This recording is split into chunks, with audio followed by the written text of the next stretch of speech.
Hello, good morning all of you. Today I am going to start chapter number 9, that is journal. This is most important chapter of the accountancy for the whole life, not only class 11, for the whole life. Whenever you will talk about the accountancy, जब भी आप accountancy की बात करेंगे journal जो है वो आपका सबसे ज़्यादा इंपॉर्टेंट चैप्टर है, क्योंकि यहीं से आपकी अकाउंटिंग बेसिकली स्टार्ट होती है. ठीक है, अभी तक हमने जो अकाउंटिंग क्वेश्चन किया था वो अकाउंटिंग का पार्ट नहीं होता है, वो तो अकाउंट को चेक करने का अमेरिकन अप्रोच होती है शॉर्टकट में. ठीक है, आपकी अकाउंटिंग जर्नल से स्टार्ट होती है. जर्नल से बाद फिर आगे ledger, trial balance, financial statement, हर एक बिजनेस ऑर्गेनाइजेशन जो है वो इसी के बेस पे सारी एंट्रीज करता है. अब जर्नल क्या है पहले सुनिए. जर्नल क्या होता है? Journal is a book of account in which we pass all the transaction first time. Originally जब जर्नल वो बुक है अकाउंट की जिसके अंदर हम सबसे पहले ट्रांजैक्शन पास करते हैं. कोई भी बिजनेस में ट्रांजैक्शन होता है सबसे पहले उसको हम जर्नल के अंदर लिखते हैं. ठीक है, तो कैसे लिखते हैं ये अब अभी आप इस चैप्टर में सीखेंगे. जर्नल के अंदर लिखने में तरीका क्या है जर्नल का, और इसको हम इसके अलावा भी कुछ बुक होती हैं. जर्नल जैसे ज़्यादा बर्डन हो जाएगा तो जर्नल की हेल्प के लिए हमने कुछ और बुक भी बना रखी होती हैं, cash book, purchase book, cell book. क्योंकि जैसे अब आप सपोज करो आप सारे सब्जेक्ट का काम एक ही कॉपी में कर लोगे तो वो कॉपी बहुत जल्दी भर जाएगी, ढूंढने में परेशानी होगी. इसीलिए हम भी जर्नल की हेल्प के लिए कुछ अलग अलग बुक बना लेते हैं अकाउंट्स की. कैश बुक कैश के लिए जो जितने कैश ट्रांसैक्शन है, परचेज बुक, सेल बुक, ये सब जर्नल के सब डिवीज़न होते हैं. ठीक है, जर्नल के पार्ट्स होते हैं, ये सब सब्सिडरी बुक भी बोलते हैं इनको. लेकिन अभी हम केवल जर्नल की बात कर रहे हैं. अभी हम ये मान के चल रहे हैं कि हमें सारे ट्रांसैक्शन जर्नल में लिखना है. जब इसके पार्ट्स की बात करेंगे तो अगले चैप्टर में बात करेंगे. तो journal is a book of account in which we pass all the transactions. अब ट्रांसैक्शन लिखने का तरीका क्या है? देखिए पहले तो उसका फॉर्मेट समझ लो. डेट पार्टिकुलर LF है ये, लेजर फोलियो. लेजर फोलियो जब अगले लेजर करो तो समझ में आएगा क्या होता है. ये डेबिट अमाउंट, ये क्रेडिट अमाउंट. ठीक है, चैप्टर 9 है आपका ये. तो ये आपका हो गया डेबिट अमाउंट और ये क्रेडिट. ये LF है, शॉर्ट में देख लेगा लेजर फोलियो. जर्नल की जो हम एंट्री करते हैं उसके बाद हम लेजर बनाते हैं. लेजर में जिस पेज पे इस एंट्री की पोस्टिंग होती है उस पेज का नंबर लिखा जाता है. जो लेजर हम बाजार से खरीदते हैं उस पर पेज नंबर प्रिंट होता है, जैसे आपकी बुक पे होता है, उसका पेज नंबर यहाँ पर लिखा जाता है. इसे हम LF बोलते हैं. इसका फिलहाल क्वेश्चन में कोई यूज़ नहीं होगा. ठीक है, अब आगे चलते हैं. जर्नल मैंने आपको बता दिया क्या था. अब इसमें अकाउंटेंसी करने की इसमें ट्रांसैक्शन लिखने के रूल क्या हैं, पहले उन रूल की बात कर लेंगे. ठीक है, देखिए इस रूल पे जब हम आते हैं तो इसमें अब हम बात करते हैं. यह है आपका पर्सनल अकाउंट. ठीक है, इसमें अभी हमने पिछले चैप्टर में, चैप्टर 8 में एक बच्चा पूछ भी रहा था 6 चैप्टर का कि सर इसमें 16 क्वेश्चन बता दिए. तो अब इससे आपका कॉन्सेप्ट क्लियर होगा, डेबिट क्रेडिट, जो वहाँ पर आपका कन्फ्यूजन हो रहा था. ठीक है, देखिए उसमें क्या था कि यहाँ पर सबसे पहले हमने जो चैप्टर 8 में इन सब के बारे में पढ़ा भी था, मैंने आपको समझाया था ऑडियो के ज़रिए. अब आप इसको बहुत ध्यान से सुनिए कि ये क्या होता है. देखिए इसमें क्या होता है कि ये होता है पर्सनल अकाउंट. पर्सनल अकाउंट किससे कहते हैं मैंने बताया था, it's relates to the name of any person.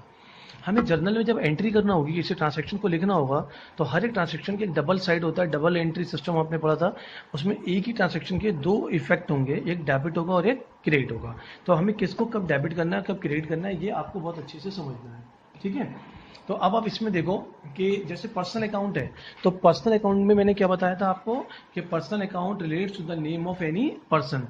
किसी भी पर्सन या किसी कंपनी, किसी ऑर्गेनाइजेशन के नेम से जब कोई ट्रांसैक्शन होता है, जैसे हमने मोहन से कोई सामान खरीदा या सोहन को बेचा, या टाटा बिरला से या मारुति कंपनी से हमने कोई गाड़ी खरीदी या बेची, तो ये जो कंपनी का नेम या पर्सन का जो नेम आया ये पर्सनल अकाउंट होता है. ठीक है, अब इसके दो रूल होते हैं. इसके रूल आपको याद करना है, रिसीवर डेबिट और गिवर. रिसीवर डेबिट और गिवर क्रेडिट.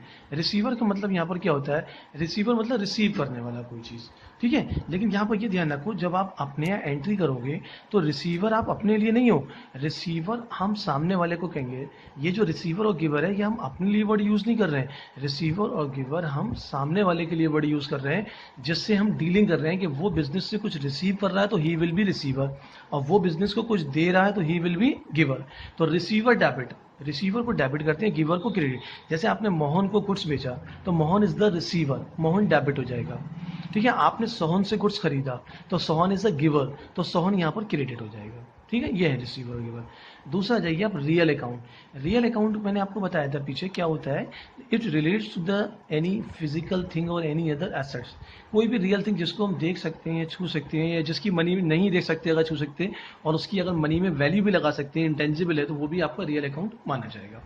इसका रूल क्या होता है अकाउंटिंग का, कि व्हाट कम्स इन डेबिट, जो चीज़ हमारे पास आएगी वो डेबिट, और जो चीज़ जाएगी वो क्रेडिट। ठीक है, ये अकाउंटेंसी के गोल्डन रूल्स कहा जाता है इनको। 1 2 3 नीचे आएगा भी, ये तीनों आपके गोल्डन रूल्स हैं। अगर ये रूल्स समझ में आ गए तो आपसे एंट्री में कोई भी परेशानी नहीं आएगी। तो व्हाट कम्स इन डेबिट, जो चीज़ आती है वो डेबिट होगी, और जो जाएगी वो क्रेडिट। जैसे मुझे आपसे कैश मिला तो कैश आया तो कैश अकाउंट डेबिट। ठीक है, मैंने आपको कैश दिया, मेरे पास से कैश गया, कैश अकाउंट क्रेडिट। मैंने बिल्डिंग खरीदी तो बिल्डिंग डेबिट, मैंने मशीन बेची, मशीन गई तो मशीन क्रेडिट। जो चीज़ आएगी डेबिट, जाएगी तो क्रेडिट। तीसरे रूल पे आ जाइए। थर्ड रूल है आपका नॉमिनल अकाउंट। ठीक है, थर्ड रूल आपका क्या है, देखिए नॉमिनल अकाउंट। नॉमिनल अकाउंट का रूल मैंने आपको बताया भी था कि इसमें हमारे सारे एक्सपेंसेस और लॉसेस आते हैं। जितने भी हमारे एक्सपेंसेस और लॉसेस होते हैं उसको हम डेबिट करेंगे, क्योंकि इसमें कोई हमारे पास एसेट्स नहीं आती है। ये हम सर्विसेज के बदले पैसा देते हैं, और जो हमारी इनकम और गेन होंगे उसको हम क्या करेंगे, क्रेडिट। आगे बात समझिए बच्चों। जैसे हमने सैलरी पे करी तो सैलरी डेबिट होगी, क्योंकि हमारा एक्सपेंसेस है, लॉसेज है। और इनकम का मतलब अगर हमें कहीं से कमीशन मिला तो कमीशन क्रेडिट हो जाएगा, क्योंकि ये हमारी इनकम है। बाकी अब आप जब क्वेश्चन करेंगे तो उसमें और क्लियर होगा। आपको बस ये बात दिमाग में अच्छे से बैठा लेना है कि हमें इन रूल को याद करना है, इस रूल के बेस पे हमें एंट्री पास करना है। ठीक है, अब हम हाँ तो बच्चों हम देखिए कहाँ थे, इसमें क्वेश्चन नंबर 1 देखिए, पेज नंबर है आपका 9.59। ठीक है, आपकी बुक का, न्यू बुक का, डीके गोयल का है ये। Question number 1 page number 9.59।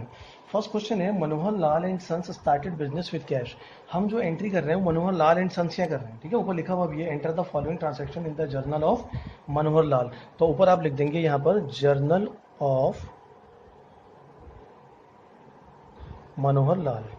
ठीक है, अब देखिए पहले इसमें डेट क्या है, मार्च 1, यहाँ पर आपने डेट डाली, मार्च 1, ईयर भी लिख दीजिए चाहें तो आप 2019। इसमें कह रहे हैं Manohar Lal started business with cash. Manohar Lal जब बिजनेस स्टार्ट करते हैं, एक बात तो दिमाग में आप पहले ये सोचिए कि हम जो एंट्री पास करेंगे with the view of a business, not a businessman. आपको ये सोच के चलना है कि हम एक बिजनेस हैं, ना कि बिजनेसमैन। बिजनेस में जो चीज़ आएगी वो डेबिट, जो चीज़ जाएगी वो क्रेडिट। बिजनेसमैन से मतलब नहीं कि बिजनेसमैन के पास क्या चीज़ आई और गई। क्लियर। जैसे फर्स्ट पॉइंट है, मनोहर लाल ने बिजनेस स्टार्ट करा, कैश लगाया। तो मनोहर लाल ने बिजनेस में जो कैश लगाया तो बिजनेस के अंदर कैश आया। ठीक है, जो चीज़ आती है कैश में उसको हम क्या करते हैं, डेबिट। तो यहाँ पर हमें पहले डेबिट लिखना होता है, बाद में क्रेडिट। पहले हमें डेबिट लिखना होगा, बाद में credit. What comes in debit, तो कैश अकाउंट डेबिट, और टू कैपिटल अकाउंट। बस इस एंट्री में ये थोड़ा सा कंफ्यूजन होगा यहाँ पर आपको। ठीक है, अभी बताता हूँ आपको। ये नरेशन लिख देंगे, जगह थोड़ी कम है तो मैं शॉर्ट में लिख रहा हूँ यहाँ पर। ये फॉर या बीइंग लगा देते हैं इससे पहले, बिजनेस स्टार्टेड। ये नरेशन बोलते हैं इसको, नरेशन मतलब इसकी डिटेल। इसकी देखिए हमने एंट्री में क्या करा, हमारे पास कैश आया इसलिए हमने डेबिट करा। अब जो पैसा हमें ओनर ने लगाया, ठीक है, मालिक का जो पैसा होता है उसको हम कैपिटल बोलते हैं। जो मालिक पैसा लगाता है उसको हम कैपिटल बोलते हैं। कैपिटल हमेशा क्रेडिट होती है। हमारे पास से गई कोई चीज़ नहीं, केवल कैश आया। हमारे पास कैश आया, ये पैसा हमें अपने ओनर को देना है। हमारी लायबिलिटीज़ इंक्रीज हो रही है। और आपने पीछे अकाउंटिंग क्वेश्चन में कहा था कि लायबिलिटीज़ जब इंक्रीज होती है तो क्रेडिट होता है। लायबिलिटीज़ जब इंक्रीज होती है तो क्रेडिट, और एसेट्स जब इंक्रीज होती है तो डेबिट। तो दोनों कॉन्सेप्ट होते हैं। अकाउंटिंग इक्वेशन जो था वो आपका एक अमेरिकन अप्रोच होती है, और ये हम ब्रिटिश अप्रोच कर रहे हैं। तो हमें ब्रिटिश अप्रोच से सारी एंट्रीज करना है, अमेरिकन अप्रोच से भी हो जाएंगी। एसेट्स बढ़ी, कैश डेबिट, एसेट्स बढ़ती है तो डेबिट, लायबिलिटीज बढ़ी, क्रेडिट।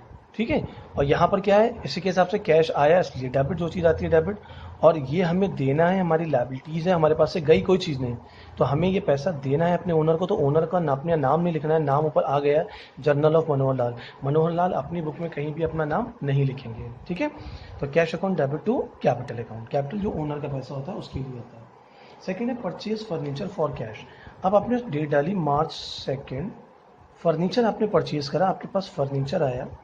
मैंने अभी आपको बताया था कि जो चीज़ आती है वो डेबिट, तो फर्नीचर अकाउंट क्या हो जाएगा, डेबिट। और कैश आपके पास से गया टू कैश अकाउंट। जो चीज़ आती है वो डेबिट, डेबिट का अमाउंट आप डेबिट में लिख दोगे 10,000, और क्रेडिट का अमाउंट क्रेडिट में लिख देंगे टू कैश अकाउंट। डेबिट और क्रेडिट हमेशा इसीलिए बराबर रहता है। नरेशन लिख देंगे furniture purchased. What comes in debit, ये जब आप क्वेश्चन 16 अकाउंटिंग क्वेश्चन का ना अब समझ में आएगा आपके। डेबिट और क्रेडिट क्या होता है, फर्नीचर आया तो डेबिट और कैश गया तो क्रेडिट। इसके आगे शॉर्ट में A/C करके लिख देते हैं, ये अकाउंट कहलाता है। ठीक है, आगे बच्चों बात समझ में, फर्नीचर परचेज। अब इसके बाद आ जाइए आप जरा नीचे को और देखिए पॉइंट नंबर 3, ये 4 डेट वाइज करेंगे। डेट 4, इसमें कह रहे हैं परचेज गुड्स। जब हम गुड्स खरीदेंगे तो परचेज लिखेंगे। देखिए बिजनेस में हम दो चीज़ें खरीदते हैं, एक तो एसेट्स खरीदते हैं। Assets is not for sale, assets हम बेचने के लिए नहीं खरीदते हैं, बिजनेस में यूज होने के लिए, जिससे प्रोडक्ट हम बनाएंगे। ठीक है, तो जब एसेट्स खरीदेंगे तो उसका नेम आएगा। जैसे आपने फर्नीचर खरीदा था अभी ऊपर, तो आपने लिखा था फर्नीचर अकाउंट डेबिट। क्या लिखा था आपने, फर्नीचर डेबिट। ठीक है, क्योंकि फर्नीचर बिजनेस में इस्तेमाल के लिए खरीदा है। अब आप कोई गुड्स खरीदेंगे, goods is for sale, goods जो हम खरीद रहे हैं वो काय के लिए, बेचने के लिए। ठीक है, तो जो गुड्स खरीदते हैं उसके लिए वर्ड हम यूज करते हैं परचेज। तो गुड्स होगा तो परचेज, खरीदने में परचेज, परचेज मीन्स खरीदा, गुड्स आया डेबिट। तो गुड्स का हम नेम तो लिख नहीं सकते, गुड्स में तो 50 तरीके के आइटम हो सकते हैं। अगर आपकी शॉप है तो आप 10 तरीके के आइटम खरीदोगे, सबके नेम कहाँ तक लिखोगे। ठीक है, तो उसके लिए एक वर्ड यूज करते हैं केवल परचेज, और बेचेंगे तो सेल। ये हो गया गुड्स परचेज। नरेशन जो है पर्टिकुलर्स में रहना चाहिए, जगह की वजह से मैंने वहां पर लिख दिया आपको। ठीक है, goods purchase, purchase account debit to cash, goods खरीदा, परचेज करा, परचेज डेबिट, कैश गया, कैश अकाउंट क्रेडिट। उसके बाद है बॉट गुड्स फ्रॉम कमलेश। फिर हमने गुड्स खरीदा, गुड्स हमारे पास आया, परचेजेस अकाउंट डेबिट, ये अकाउंट आपका आ जाएगा शॉर्ट में। और टू यहाँ पर हम लिखेंगे अब कमलेश का नाम। दोनों एंट्री में फ़र्क क्या है, वहाँ पर हमने टू कैश लिखा है। देखिए जब किसी का नेम गिवन होता है तो उसको हम क्रेडिट ट्रांजैक्शन मानते हैं। क्रेडिट मतलब उधार मानते हैं। उधार का मतलब हमें अभी ये पैसे देना है, ये हमारी लायबिलिटीज़ हो गई। और लायबिलिटीज़ जो है वो हमेशा क्रेडिट होती है, ये याद रखिए। जैसे कैपिटल ऊपर था वो भी क्रेडिट था आपका। ठीक है, तो इसकी पहचान क्या था, जब किसी का नेम गिवन होता है तो वो क्रेडिट ट्रांजैक्शन होता है, उधार होता है। हरी बात समझिए बच्चों। तो क्रेडिट ट्रांजैक्शन उधार होता है, जब उधार खरीदा तो पैसा नहीं गया, नहीं गया तो हमें ये पैसा देना है, किसको देना है, कमलेश को। तो purchase account debit to Kamlesh. Clear, purchase debit ही होगा, गुड्स तो हमारे पास आया ना इसलिए। उसके बाद है 10, डेट वाइज करेंगे एंट्री आप इसमें। देखिए 10th वाले में क्या होगा, कह रहे हैं cash paid cash to Kamlesh. हमने कमलेश को कैश दिया, कमलेश डेबिट। पर्सनल अकाउंट का रूल आ गया पहले वाला, कमलेश को हमने दिया तो कमलेश इज रिसीवर। मैंने आपको क्या बताया था, रिसीवर और गिवर हम सामने वाले आदमी को देखेंगे, हमें अपने यहाँ अपना नेम नहीं लिखना है। नेम किसका लिखना है, सामने वाले का, जिसको हम डील कर रहे हैं। हमारा नाम तो सबसे ऊपर लिखा ही होता है बिजनेस में। ठीक है, जिसकी हम बुक अकाउंट बना रहे हैं। तो कमलेश को दिया, कमलेश रिसीवर है, बिजनेस से कुछ रिसीव कर रहा है, तो कमलेश डेबिट। और कैश आपके पास से गया टू कैश अकाउंट। डेबिट पहले लिखना है और इधर जो टू लगा के जो लिखते हैं ये आपका क्या होता है, क्रेडिट। ठीक है, ये क्रेडिट की पहचान है, इसमें CR लिखने की जरूरत नहीं जब आपने टू लगा दिया। Kamlesh debit to cash 15,000। ठीक है, नरेशन इसका अपने आप लिख लीजिएगा, तो जगह कम है इसलिए मैंने लिख रहा हूँ। पेड टू कमलेश बस नरेशन हो जाएगा, नरेशन मतलब इसकी डिटेल। उसके बाद है 16, परचेज गुड्स फ्रॉम सोहन। इसकी एंट्री अभी हमने ऊपर 5 वाली करी है। हमने सोहन से खरीदा, परचेज अकाउंट डेबिट। ठीक है, टू सोहन, क्योंकि जब नेम गिवन है तो हमने नकद सॉरी उधार खरीदा है। जब नेम गिवन है तो उधार खरीदा है, जब उधार खरीदेंगे तो उसका नेम आ जाएगा, क्योंकि हमारे पास से कैश थोड़ी गया। गुड्स खरीदा, गुड्स आया, डेबिट हो गया, परचेज अकाउंट डेबिट, लेकिन कैश नहीं गया। ठीक है, उसके बदले हमें कैश की जगह हम उसका नाम लिख देंगे, क्योंकि हम इसको पैसे देंगे। उसके बाद 18 है। 18 में देखिए हमें क्या करना है, अभी एंट्री मैं इधर कर देता हूँ थोड़ी सी। ठीक है बच्चों, फॉर्मेट आपको पता ही है इसका क्या है। देखिए अब मैं डेट डाली, एंट्री 18। इसमें कह रहे हैं purchase goods from Sohan for cash. हमने सोहन से तो खरीदा, लेकिन आगे लिखा हुआ है फॉर कैश। फॉर कैश मतलब नकद खरीदा है, पैसे देकर। अब नेम का कोई यूज नहीं है। जब हम किसी को पैसे दे रहे हैं, सामान लीजिए पैसे दीजिए, बात खत्म। उधार होगा तो वो दुकानदार जल्दी से कॉपी निकाल के आपका नेम लिख लेगा। ठीक है, अब आपने गुड्स परचेज करा, परचेज अकाउंट डेबिट और टू कैश अकाउंट। इसमें कैश हमारे पास से गया। ठीक है, 8,000 8,000, purchase account debit to cash 8,000।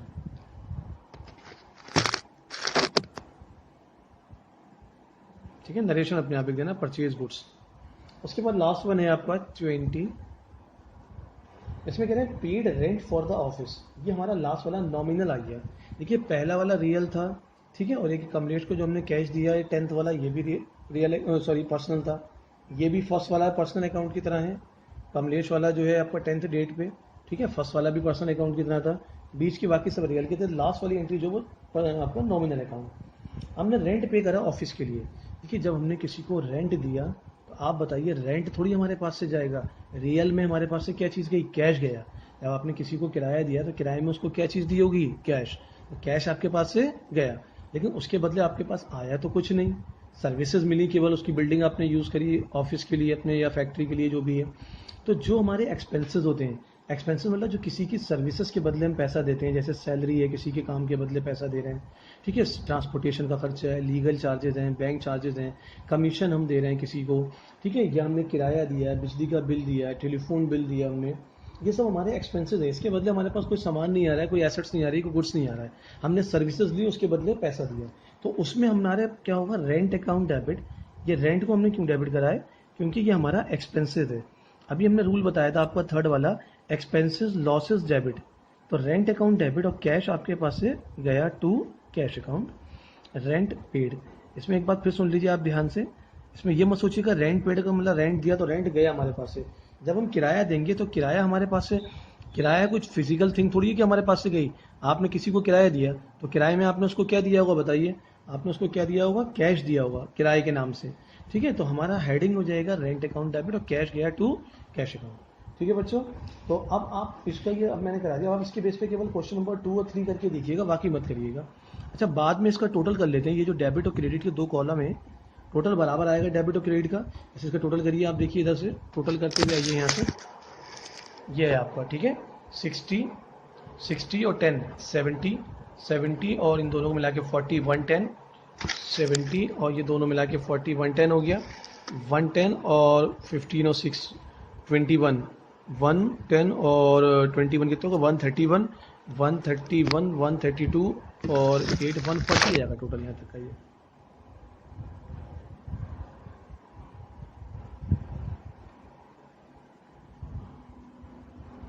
$1,40,000 इसका लास्ट में हम टोटल जरूर कर देंगे, और डेबिट और क्रेडिट का जो टोटल है वो हमेशा आपका इक्वल रहेगा, ठीक है बच्चों। Okay, best of luck. इस क्वेश्चन पे आप सेकंड और थर्ड करिए जरा, फिर एक बच्चे को मैं समझाऊंगा था क्वेश्चन नंबर 16 में बड़ा कंफ्यूज हो रहा है बच्चा, क्या नाम है उसका, नाम नहीं पता मुझे, तो उसको मैं अब पहले बेटा ये जो भी नाम था आपका राधे श्याम करके कुछ लिखा हुआ है आपके उस पर, तो अब आप इस क्वेश्चन को बहुत ध्यान से पहले समझ लीजिए जर्नल का। इसमें आपके डेबिट और क्रेडिट समझ में आ जाएगा कि हमने डेबिट किसको करा और क्रेडिट क्यों करा, फिर आपके वो क्वेश्चन 16 बहुत अच्छे से समझ में आएगा, ठीक है, फिर मैं आपको वो बता दूंगा आराम से। अब आपको जो होमवर्क में करना है वो आपको क्वेश्चन नंबर फर्स्ट मैंने करा दिया, केवल सेकंड और थर्ड करिएगा, ठीक है। जो आप होमवर्क में करेंगे ये आपका होमवर्क होगा question number second and third, ठीक है। और इसका जो वेरी शॉर्ट आंसर है वो आप अपनी कॉपी में लिख लीजिएगा, वेरी शॉर्ट आंसर जो लास्ट में है उसको आप अपनी कॉपी के अंदर ज़रा लिख लीजिएगा, ठीक है बच्चों। Okay, God bless you, bye all of you.